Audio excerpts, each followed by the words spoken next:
Just because you're in Minnesota.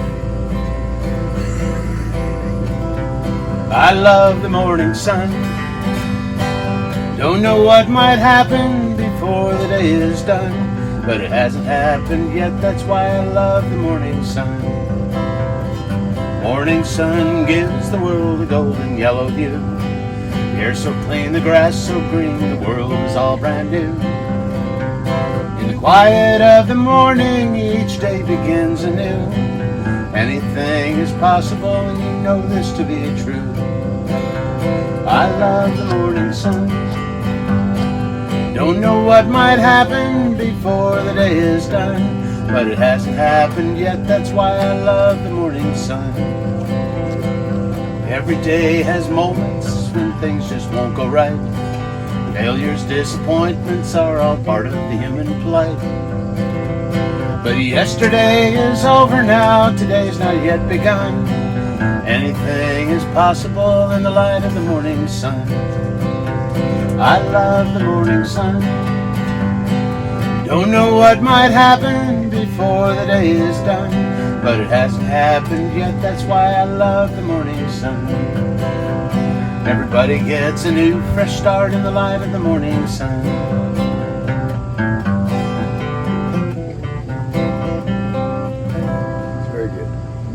That was the first song I ever wrote, and I remember it very clearly.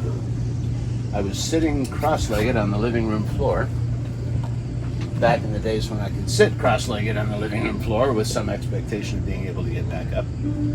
And my wife says, "Did you just make that up?" And I said, "No, I composed it." I mean, come on, work with me here, it's early. So anyway, that was shortly after I first realized that I could write a song. My whole life I'd been singing songs other people wrote, you know, country covers, whatever, country music, dance bands, and that sort of thing. And I met this guy named Brady Pearl, and that's all he did was his own original music, and I thought, there's nothing special about him. You know, I should give this a try. And yeah, it's true, you don't, as I said here, you don't have to be born under a certain phase of the moon. You don't have to be rich. In fact, there's an argument to be made that it's better if you're not rich. Yeah. Yeah. I'll tell you a quick story. Pete Seeger, Emmylou Harris, was talking to Pete Seeger one time when she was very young, getting started. And she said, "You know, I don't know if I have what it takes to be a folk singer." So all these folk singers, they come from, you know, poor families and destitute, desperate situations. She says, "I was born and raised in a middle-class family. I'm very comfortable my whole life." Pete looked at her and said, "Just keep singing, honey. You'll get there." You'll get there. You'll get there. You'll get poor. Yeah, you'll be poor before you know it. So anyway, you don't even have to sing or play an instrument. And he just walked by here a minute ago. Anybody here know Steve Klein? Oh yeah. Steve's the sound guy. Yep.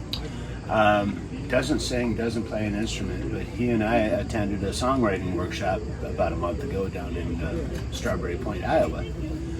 And we got appointed by the judges, we got put together for the two of us to co-write a song.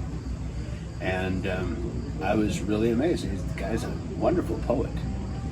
And I was supplying more of the music side of things, and it worked out really well. It's a song called "Look Inside." We're going to do it tomorrow afternoon from the stage. But don't tell Steve that. So, anyway, next thing on the notes is there are no rules. Yes, there are. But you can break them, but only if you know what they are. So, did that make sense? Okay. I took a workshop with Verlin Thompson. Does anybody know that name? Probably wouldn't. Do you know Guy Clark? Nope. Guy wrote hundreds of songs, but probably his most famous was LA Freeway. Just trying to make the point that just about anybody can write a song. You got this great idea, you got a great hook, and you get the first verse all down, and then you go, crap, now what do I do? So I'm gonna show you one way of getting around the second verse curse. Anyway, Verlin Thompson, took a workshop with him. He's an amazing singer-songwriter, guitar player. And he said, so the most important thing I think he said the whole time is, you've been listening to music all your life. You know if it sounds good. If it sounds good, it is good. If it doesn't sound good, it's not. Go back and fix it. Yeah, I mean, it sounds like an oversimplification, but that's almost exactly what it is. Now, there are some tricks of the trade along the way to help you out, but in terms of, you get with some songwriters. I have a friend of mine who's teaching guitar at the moment. Best friend in the world, love him like a brother, but he is so analytical. So when he sits down to write a song, we can't write together because I'm very much a flow of consciousness kind of person. He gets down into counting syllables because all the number of syllables in each line has to match exactly, and then rhyme schemes. Oh my God, if I hear A, A, B, B, A, C, A, B, A, B, A, C, I just climb the walls. Do you know what I'm talking about, A, A, B, B? Okay. No, really. You got a 4-line stanza. The first line ends with the letter O. The second line needs to end with something that rhymes with the first line. That's A, A. The third line ends with the vowel A. So then you want the fourth line to end with a word that rhymes with whatever that word was. So it's A, A, B, B. He gets into all this crap. He is so fascinated by it. And that's great. It works great for him. I do it instinctively. I never think about it. And sometimes I end up with an A, B, C, D, E, F, G. It still works. If it sounds good, it is good. But let's get into this idea of second verse curse a little bit. Before I sit down to write a song, I think about what is it that I want to say. Every song tells a story. So the question is, what story am I trying to tell? And in this, is it funny, serious, religious, maybe about a historical event? I've got a song I'll play for you in a little bit called The Legend of Henry Plummer that is based on history. So whatever it is, first decide what is the story that I want to tell. And then you create a map. So in my notes, I made the example of, okay, maybe you want to write a song about your Aunt Mary. I have an Aunt Mary. So maybe the first verse, you introduce the main character of the song. And in the second verse, maybe you talk a little bit about something that she did that impacted your life in some way. And maybe the third verse is, well, now she's gone, but man, I really miss her. So now you've got kind of a roadmap. You've laid out what you're going to do in these verses. And then it's just a question of putting words together and making them, in some kind of a rhyme scheme. And I said, a lot of that you'll fall into naturally. The other thing is the chorus. And probably the smartest thing I've ever heard anyone say about the chorus. The chorus is, as my friend Chad describes it, is the emotional center of the song. Okay, so the verses are descriptive. That's where you're using very descriptive language to paint a picture, to create an image in somebody's mind. Good. And then the chorus is the emotional center of it. That's where you reach out and try and touch the listener and make them feel something. And that is making people feel something is kind of the whole point. Whole point of the exercise right there. I'm going to play for you. Yep, so the emotional connection. This is a song that, I'll just tell you the story. I was sitting, this is about the time that I was quitting smoking.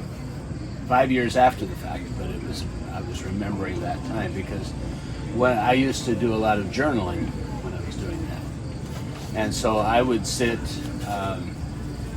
I'd sit by my window at my office, looking out over the backyard, and you'd have different scenes, different seasons, that sort of thing. Sure. So anyway, this one Saturday morning, I was looking out the back window, and I said, you know, I'm not going to write a song. I'm just going to sit down and write some. I'm going to describe the scene that I'm seeing in my backyard. Just going to describe what it looks like and be as descriptive as I can with it. And it was February morning. It was right after one of those big February snow dumps where we get, like 12 inches of snow. And then the next morning you wake up and it's like this. It's clear as a bell, blue skies. So I was looking out there and it was, I say, it's all this fresh white snow, just as clear as could be.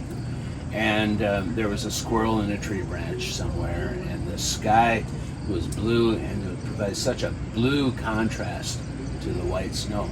So I wrote about this, and I posted it on Facebook, and this friend of mine says, sounds like a song. And it wasn't until I started down thinking about it, and I started organizing it into a verse, and it wasn't until I got the last line of the first verse that I realized that I was writing a love song. These things just kind of come out of nowhere. This is it's called Minnesota Morning. Dawn breaks crisp and clear, gives our home an early morning glow. The sky is the deepest shade of blue against the newly fallen snow. Two squirrels chase each other on a branch above a pair of white-tailed deer. This would be a perfect Minnesota morning if only you were here. Every tree in sight is flocked with the brightest white, fluffy snow. Seeing this, you might forget that Christmas was 2 months ago. Gazing out upon this beauty, you might forget that outside it's 20 below.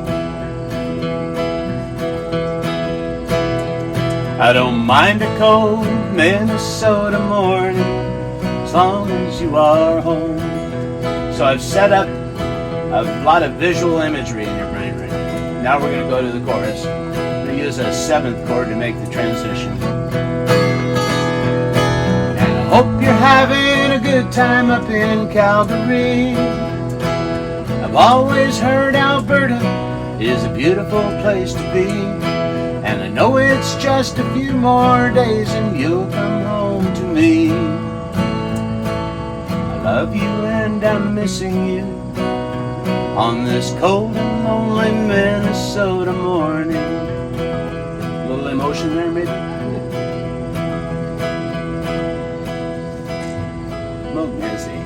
Going through the motions of my day, the details so mundane. The cat ate his breakfast, and somehow a decent share of mine. I know it's just a business trip, and babe, I don't mean to complain. But I'm living for that Minnesota morning. You're in my arms again. And I hope you're having a good time up in Calgary. I've always heard Alberta is a beautiful place to be, and I know it's just a few more days and you'll come home to me. I love you and I'm missing you on this cold and lonely Minnesota morning. Yeah, I love you and I'm missing you on this cold and lonely Minnesota morning.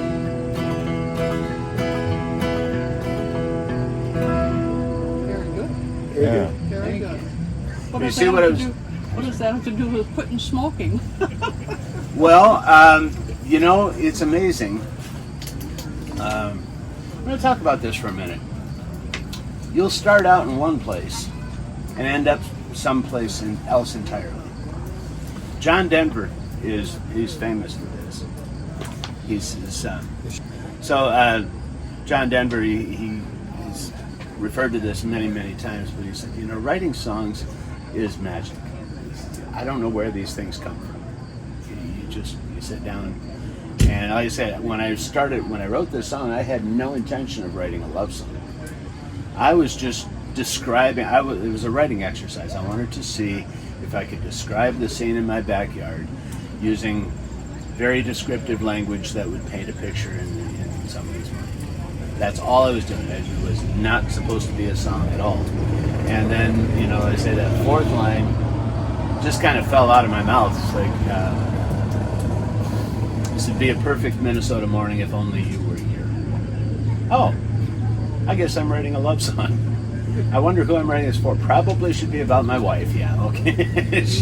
she does. She goes on business trips to Alberta, Canada every once in a while. So anyway, that's how that song came into being. But yeah, you'd be starting off in one direction, or you maybe don't even start off, and you let the muse take over.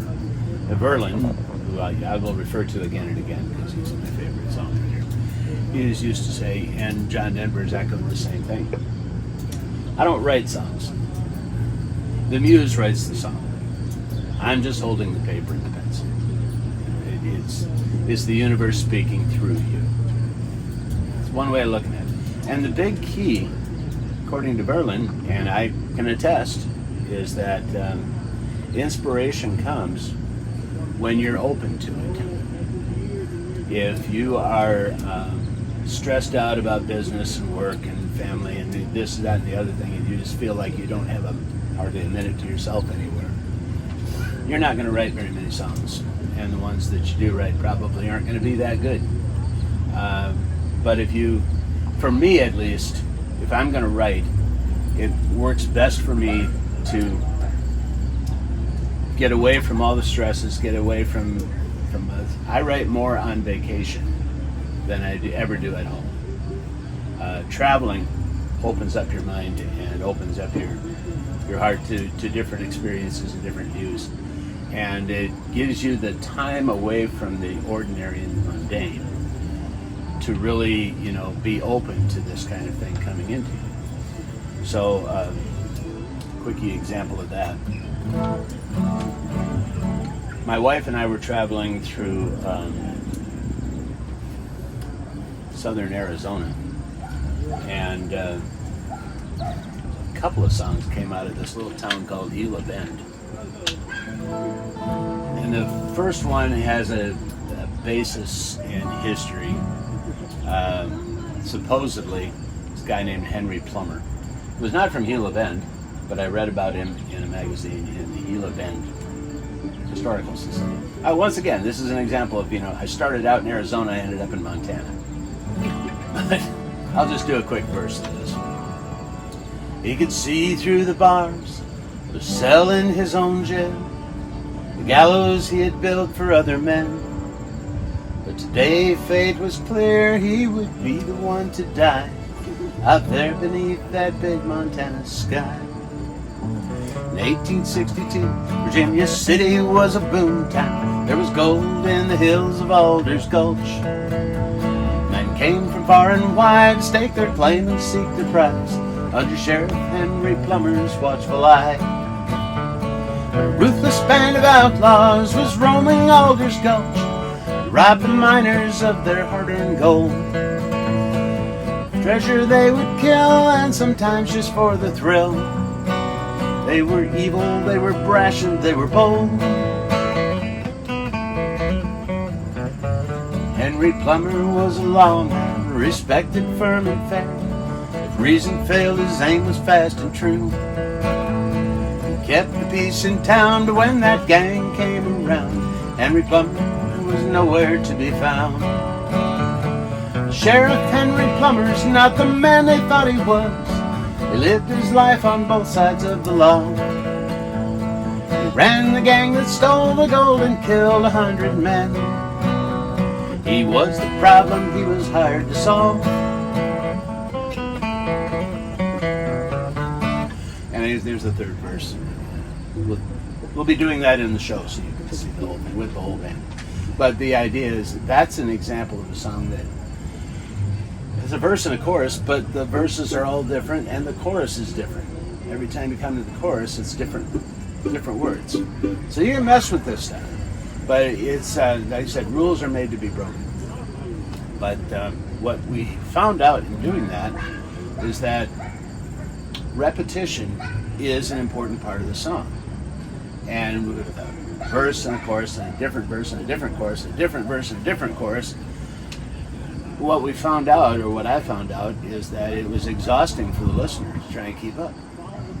They needed to have something repetitive that they could hang on to so they knew where they were at in the song. That's when we came up with this, just that little instrumental turnaround. They go, okay, that's the end of the chorus, now we're starting another verse. It's just that little bit of repetition. Most songs are much more repetitive. And they say, rules are made to be broken.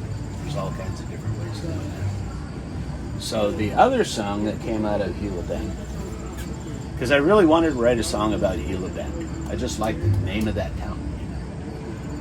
But there, I told my wife, I said, on the way back through here, we've got to stop in this town.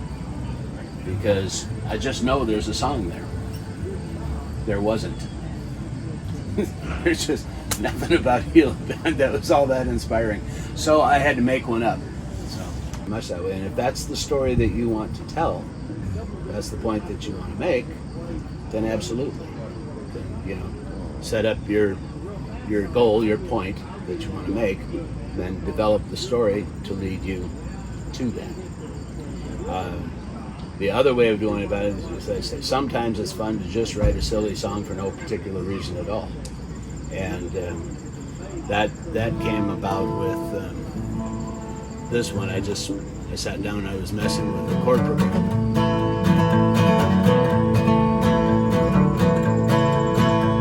I was rolling down old Highway 30, ain't going nowhere, and I'm going in a hurry. Gonna drive till I find a roadside dive and drink until I'm numb. Had a beautiful wife, a nice house and a car, and I threw it all away for a blonde in a bar. She's gone, and now I gotta live with what I've done. My own damn fault, I'm back down on my knees. I got a real knack for making life harder than it has to be. You'd think that I would learn, but no, not me.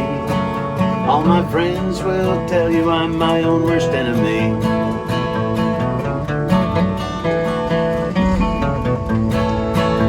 I left that bar in a drunken stupor, and on the way home I met a state trooper. She was a real nice gal, took me for a ride in her car. I said, we should park somewhere and have a little fun. She said, boy, you're cute, but you're awful dumb. I woke up the next morning in the county jail. It's my own damn fault, I'm back down on my knees. I got a real knack for making life harder than it has to be. You'd think that I would learn, but no, not me. All my friends will tell you I'm my own worst enemy. Now, I don't know why I'm my own saboteur. Set my sights up high, I wind up insecure. I'm hoping for a better day, I'm trying to find a way. I know that I'd do better if I'd get out of my own way.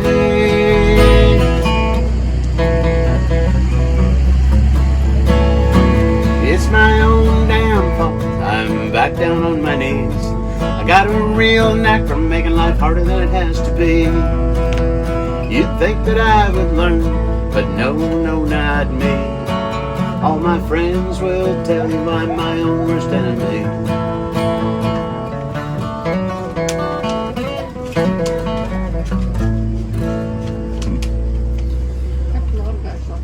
Yeah, there are a lot of guys like that. Like I said, I'm grateful as hell that is not my personal experience. But everybody can relate to that song because there are people. Everybody knows somebody like that. Just can't get out of their own way. They just keep screwing up. And what I did with that song that's worth talking about maybe a little bit is with the we had a verse and a chorus, and then a bridge. And it's subtle, I don't know if you noticed it or not, but what I did in the bridge, in the verse and chorus, I'm talking in first person, but from an outsider's point of view. So the point of view is slightly different. In the bridge, I turned that point of view introspective. So the main character of the song is now saying, I don't know why I'm like this. I don't know why I'm constantly screwing up. I don't want to. I try to do better, but it seems like I just always mess up. So I mean, it becomes a slightly different perspective, and that's maybe the purpose of a bridge in a song. Do I carry a tape recorder with? Yes, not always, and I also keep a notebook. You find out pretty quick. You hear the term hook book. So you hear little catchphrases, little things that people say, and you write them down. 19 minutes from Austin. What happened 19 minutes from Austin? Did I have a flat tire? Did I meet the love of my life? What happened? You got my attention now. I'm curious. Or what's going to happen? Now I think if the hook is 19 minutes from, it's whatever's happening 19 minutes from. Would be my thought. I say there's no rules. What highway runs into Austin?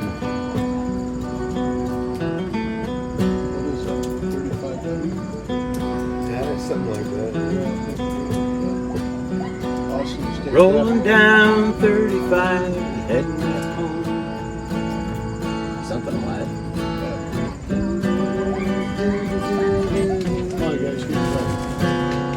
19 minutes away from home. Wrong state. Okay, there. Yeah. How'd I get here? I don't know the roads. No, it's 19 minutes from Oh, home. Texas. I heard a noise. It was my phone. Okay. Okay. So like Berlin says, you got a half-ass rhyme. You're on your way. Yeah. Go ahead and write it.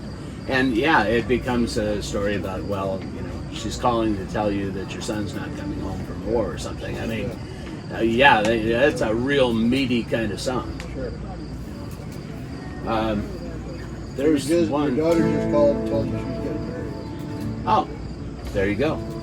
And then you can got a number of ways you can go with that one. You can say, "Oh, my daughter called and said she's getting married."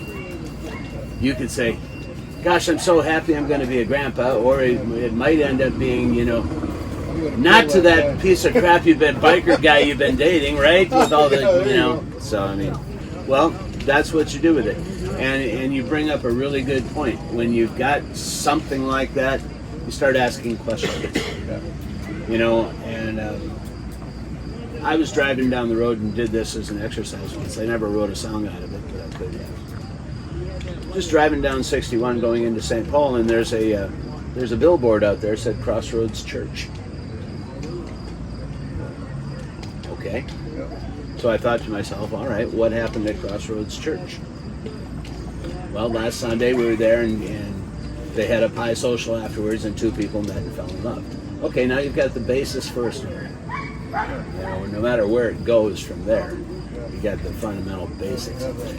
I was telling them about Strawberry Point, and Steve Klein, he and I teamed up, and he doesn't play an instrument and he doesn't sing. And so this was a co-writing exercise. So I mean, I kind of got things started in one direction, but then he kept coming and said, "Well, say that. How about we say this?" And one line in the song was, if I can remember now, the chorus. Life is just a series of moments, good or bad, it's always up to you and me. Well, always was his idea, because what I had been singing before that was good or bad, it's always, or good or bad, it's usually up to you and me. Sometimes it's just that one word that changes the whole meaning. That's it. So we changed it from. Do you use a thesaurus where you can look up a word and see other meanings or other words? A rhyming meaning? dictionary or a syllable? Yeah, a thesaurus. Yeah, you use all those tricks. There is a program out there if you get really serious about it. It costs like $50 a year or something, I think. And it is it's called Master Writer.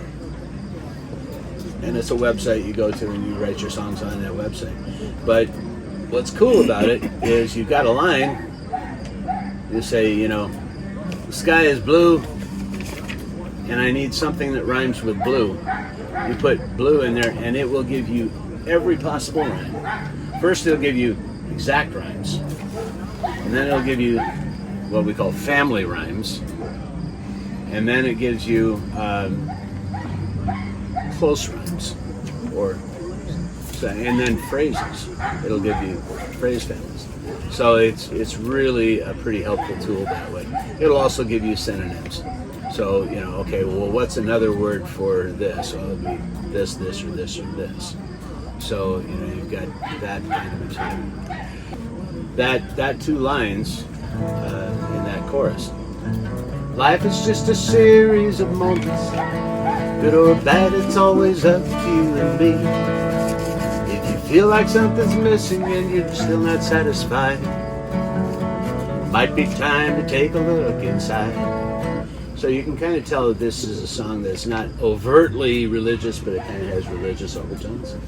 Actually, that is pretty overt. But those 2 lines, but those 2 lines came from a different song that I wrote years ago. That was about my coming of age experience. So first time I drove into Duluth, it was a blizzard and I was looking for a beer and I wandered into a strip club. And I don't know if I could get through that song right now. But anyway, that was meant to be, you know, life is just a series of moments. Good or bad, it's always up to you and me. She may never be your lover. And I could never think of the 4th line for that person, so those lines just got discarded. It was never meant to be, and then it shows up later on in this semi-gospel song. Yeah, somebody one time says, so all your songs are about you? And I said, yeah, pretty much. And yeah, and he goes, well, why should I pay for, you know, come in and listen to songs about your life? You'd have to tell me you're the one that paid to get in here. Now, you got to write what you know. Either that or you're writing total fiction, and that can work sometimes too. But even if you're doing that, there's an element of you that's going to creep in there. Like the song about, you know, my own worst enemy. This is Joe Helgeson. Joe was with the Squirrel Tails on stage last night, and he's quite a songwriter in his own right. You should be teaching this. I'm sure you're doing just fine. Becky just said if I have anything to add, open my mouth. Otherwise, I'm going to just sit here real quiet. Well, there are some basic rules of songwriting that make the listener, make it easier for the listener to listen to. Writing towards the hook. Have you talked about that yet? Writing towards the hook. Writing towards the hook means a real simple way to do it, and Donna taught me this years ago, and it's it's a real challenge. Is I got a song called Whiskey and Roses, and so that's the hook. And as many times as you can use that hook through the song, the better, as long as it's done tastefully. But like if you take that hook, Whiskey and Roses, and put it after every line, sometimes it works and sometimes it don't, but it should work in at least half the lines. But most of the time when you put that hook behind the line, the hook should almost fit into it. Think of a song everybody knows. Jesse James was a lad who killed many a man, robbed a Glendale train. Jesse James. Jesse James. Do the next line. People they'd say for many miles away. It was sung by Frank and Jesse James. There it is.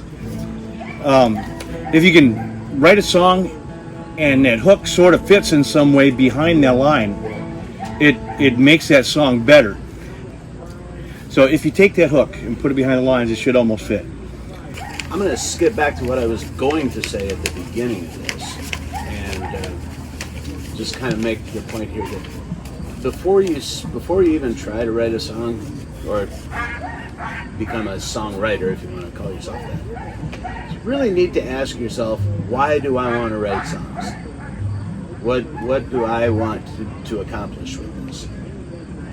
Now, if you want to write songs for your cat, for your family, or just for your own enjoyment, that's one level of songwriting. You want to be a performing songwriter like I am, where I write songs to perform with my band or to perform solo, that's another level. I wanted to make that point. It depends on what you're trying to accomplish. If you want to be a number one hit songwriter and make $1 million doing it, far be it from me to tell you that you shouldn't or couldn't. You absolutely, that's entirely up to you. That's a good start to a song right there. It's 19 minutes from Austin. You don't really need a lot more than that. And then, like I said, there was a sound in the car. It was my phone. And what was the rhyme to that one? I don't remember now. A call from home. Yeah, it was a call from home. And so I say you got a location. Any story, who, what, where, when, and why. Well, forget about the why for a minute. The why is the chorus. Who, what, when, and where. Well, already we know when and where. We're 19 minutes away from Austin. Yeah, and like I say, then how does the story develop then? Well, the phone call was your daughter calling to say she was getting married. And then, you just kind of roll with it from there. So you make up your plan, your verses, and sometimes you need a bridge, sometimes you don't. Unless you're a performing singer-songwriter like Chris Christopherson or John Denver, you're probably not going to be known well as a songwriter. It's more the artist that is well known because people are looking for that name, for that song, whatever. The audiences assume that the guy who sings it wrote the song. Yeah, they assume that, and it's almost never true. Yeah, exactly. And You almost have to study the songwriters to actually know who they are, because they're so unknown. It's vague. Like Garth Brooks had a whole bunch of songs. He had several close friends that wrote for him, and you've never heard of any one of their names. No. There's one gal that probably wrote his biggest hit that I had never heard of, and and these people are just perfectly happy staying in the shadows, writing for other people because, for whatever reason. But I think the thing about writing, and Tom, right? Mm-hmm. Tom, he'd probably agree with me. Is that you're doing it mostly for your own satisfaction, whether it's just sing at a campfire or kind of like do what he does or what I do. It's mostly for your own satisfaction because something inside of you says that you got to write. There's something inside of you that needs out, and that's why you write, whether it's poetry or whether it's songs. I love music, so I put sometimes a chorus or a line or something like that will pop into my head fully blown with the melody and everything. Other times it's just a line or a hook or something, and when that happens, I don't have a melody to go with it. I finish the poetry first and then find out what kind of a melody I can put to it. And sometimes the form of that song changes, and you probably been through this many times too. That the form of the song changes once you start putting melody and music to it. But for the most part, it's poetry, and you want to make sure there's imagery in that poetry so that people listening to that song can get the same image in their head that you have in your heads, using the right words in the right form and the right syllable count. Donna always says that the listener should almost be able to anticipate what the next line is or the next word is. And when you can accomplish that in a song, then you know you're on the right track if you want to play it for other people, because you want to draw them in and you want them to be kind of drooling at the mouth for that next line, or they can almost hear what's coming next. And so it's a kind of a big order to do that. But I like puzzles and I kind of like algebra, and I'm always in my own head anyway. This is like this is like Valhalla to me, to be able to songwrite. I just sit at home alone for hours and hours and hours writing or dinking around with melodies or something like that. But you know, there's something inside of us that has to come out. That's why we write. So don't think you got to be a musician or anything. Write the poetry. Yeah. Or Right. journal. Even journaling. Yeah. To poetry, to music. You know. And then find someone you can play. And as a co-writer, Yeah. maybe together you can come up with a melody and create a song out of it. Guitar players are a dime a dozen. You can't walk from here to the main stage without tripping over 3. Yeah. So That's you know, right. people who can play a guitar, they're even less valued than songwriters, unless they're really, really good at it. You know, just any kid with a Sears Roebuck guitar thinks he's a star, and that's fine. That's what it should be. But the point being that if you don't play an instrument, doesn't mean that you can't write songs. Yeah, And don't let it so stop you. my friend Steve would be the example of that. And Steve's good. He's very good. He's really good. I Who's am that? trying. I got to talk to Becky. I would love to get 5 minutes of stage time to get him up there to read that poem that he read. Oh, yeah. Isn't that amazing? Yeah. Yeah. Who's that you're talking about? The Steve sound man. Klein, the sound guy. Sound man. Sound man. He's really good at it. He is. I Yep. watched him, sat and watched him do it. Yeah. Well, I say he and I wrote that song together called "Look Inside," and we're going to do Great that. ear. We're going to do that tomorrow afternoon. When you're writing songs, I've got about 20 songs now in my catalog. Is all. It's not an extensive catalog by any means. But one of the things that I didn't do initially, and I wish that I had, is get yourself some kind of a filing system, whether it's electronic, Google Drive, something. Get those lyrics, the chords down, record the dang thing, even if it's just on your cell phone, and put that file where it belongs along with it. Because I promise you, if you don't, 2 years from now, you're going to run across those lyrics and go, I don't remember the melody. Or you're going to have this melody and you know that there's a couple lyrics there, but you just don't remember them. So get it organized. Put it together. Herb. Yeah. So Sorry. put it together. If you know, one way or another, get lyrics, chord sheets, and some kind of an MP3, some kind of recording of it, and keep it cataloged. Because someday, I mean, you don't know where these songs are going to go. You might think, oh, it's just this little stupid thing I wrote about my cat, and 20 years after you're dead, it becomes a #1 hit.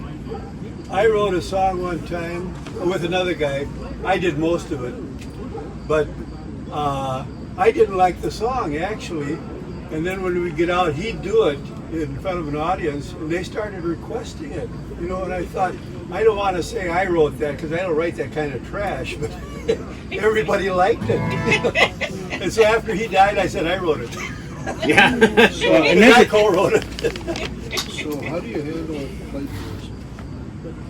I don't worry about it. That's my personal thing. I just don't worry about it. If, you know, as a matter of fact, I'll go a step further. I will say that it is my dream and my goal in life to have somebody think one of my songs is good enough that they want to steal it. Gonna do what? That they want to steal it. I don't, different in approach here. I don't write songs for Rhonda Vincent. I don't write songs thinking that's anything that she's going to be interested in.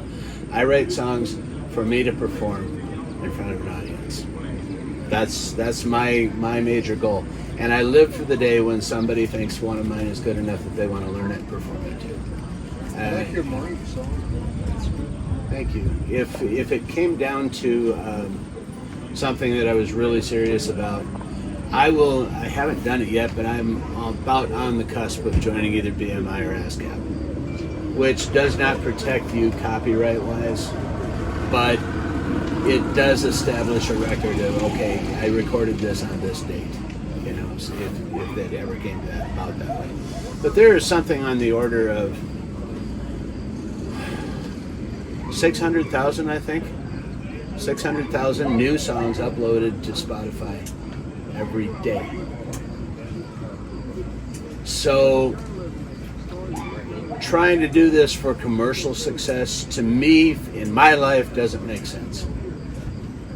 And I'm not terribly money motivated anyway. So yeah, if somebody made $1 million off of my song, that probably would stick in my craw for a week or two. But I don't see it's something to be all that concerned about. Now, he will have a different opinion. Not necessarily. My whole thing is writing something that somebody of really high stature likes enough to record. You know, if I made $10, if Rhonda does like the song, she records it, and I made $10, I don't care. I wrote something Rhonda Vincent really wanted to sing. That means that I'm achieving my goal. I mean, I know that I'm a published songwriter. I've got 2 songs published, and the money I use from those songs, I put into my Harley. So far, I've filled my tank up with a half a tank of gas. That says a lot nowadays. Yeah. It's expensive. Total, I made like $2.18, Sure. which don't even get a half a tank of gas in my Harley now. No. But that's not that. Tom and I are on the same page with this. I don't do it for the money because I'm completely aware that making money in this business as a songwriter is Making money, almost impossible. Making money in music, period, is almost impossible. Yeah, and bass players love it when they fill in for you and you hand them a couple of dollars to do that. They just about fall under. Yeah. We asked Dave to play fill in for our bass player yesterday afternoon. I paid him for his efforts, and I thought his eyeballs were going to fall out of his head. The people at SEMBA treat us really well. Yeah. They pay my band, they pay us more than anyone else pays us to do what we do. It's still, between 6 of us, amounts to a little more than gas money by the time we drive down. And that's fine. I'm absolutely not complaining. They're great people, and I love being here. My But- takeaway is doing the mapping. Yeah. You get an idea and then try to map that idea out. You don't necessarily have to have all the words, but map where you want to go. Yeah, just create a plan. Yeah. First, I'm going to talk about this. Then I'm going to talk about that. Don't even try to write a song until you've got Did you say you've had kind of- 2 published? Yeah, they were bluegrass gospel songs. Ali Shumati out of Florida recorded them. How did you get from your writing to their recording? Did you go through a publisher then? Well, there's all different ways you can get that accomplished. Yeah. You can pitch personally to the person, or you gotta, some way, shape, or form, find your way into a network of people like I did, and I think that's probably the best way, because they'll very subtly tell you that you should probably go back to your profession they pay you at, or keep. I mean, seriously. Don't quit your day job. Yeah, they'll let you know if you should pursue it, because there's potential there, like Donna did with me. Donna's got this velvet hammer, and she'll just keep tapping you over the head with it until you finally get it, and that's what she did with me. I thought I was all that in a bag of chips, and that first day I figured out I ain't nothing. I work for the last 5 or 6 years. I've worked every day, at least twice a day. Or if I can't get to it, I'm doing it in my head at the songwriting thing, mulling over what I've learned, what Donna told me, little bits and pieces that I've caught from Jerry or Donna. And finally, after about 6 years, I've gotten to a point where I wrote songs that Donna and Jerry thought were worth their salt. But I've got 300 songs in my book. And I gave Donna 10 and she picked 7. I picked 10 of my best songs and she chose 7 out of that. So whittle that down and compare that to somebody who, like, I compare myself now and compare to who I was then. And I knew back then I had to be either really serious at it or drop it. I could do it for fun, or I could try to race after my goal. And so it's 2 different approaches. Tom, I love Tom's way of going about things, because I do some of that too. I wrote a song called "Cutting Up Squares" at the beginning of the pandemic about all the toilet paper being gone off the shelves. Now I'm home sitting alone, cutting up little squares out of old T-shirts I used to wear. And I should look that up and play that for you. I think you'd like that. But so then at the end, I just write about all the T-shirts, AC/DC, you know, all these different T-shirts people used to wear. Now they're all just little squares. So yeah, and that's an awesome thing too, because that gives you self-satisfaction also. Oh, got in Texas, it's a whole storage shed full of toilet paper. I kid you. Well, I'm gonna finish up with one song here. This is not one that I wrote. Merlin Thompson, I keep mentioning that name. It's time for a change. I'm tired of the same old words, same old rhymes, same old tricks and the same old lines. And days, precious days, they roll in and out like waves. I got boards to bend, got planks to nail, charts to make and seas to sail. I'm gonna build me a boat with these two hands, a fair curve from a noble plan. Let the chips fall where they will, 'cause I've got boats to build.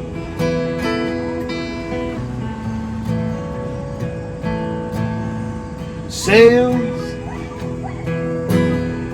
they're just like wings. You know the wind can make them sing songs of love, songs of hope, songs to keep your dreams afloat. I'm gonna build me a boat with these two hands, a fair curve from a noble plan. Let the chips fall where they will, 'cause I've got boats to build.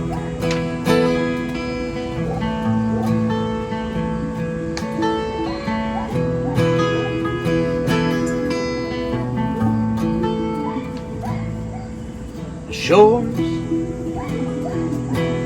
distant shores, you know that's where I'm headed for. I got stars at night to guide my way, sailing to the light of day. I'm gonna build me a boat with these two hands, a fair curve from a noble plan. Let the chips fall where they will, 'cause I've got boats to build. I'm gonna build me a boat with these two hands, a fair curve from a noble plan. Let the chips fall where they will, 'cause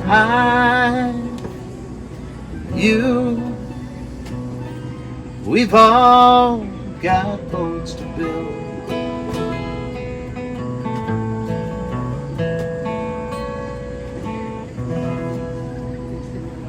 Very good. I love that song.